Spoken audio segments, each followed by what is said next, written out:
Plate அப்புறம் எடுத்துக்குவோம். Side போட்டு வேணா முடியுது.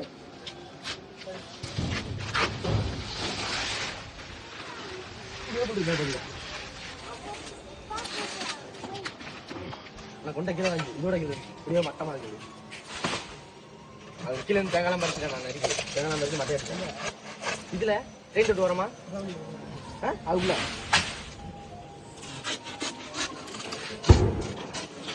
அது 2 அடியா இருக்கும்.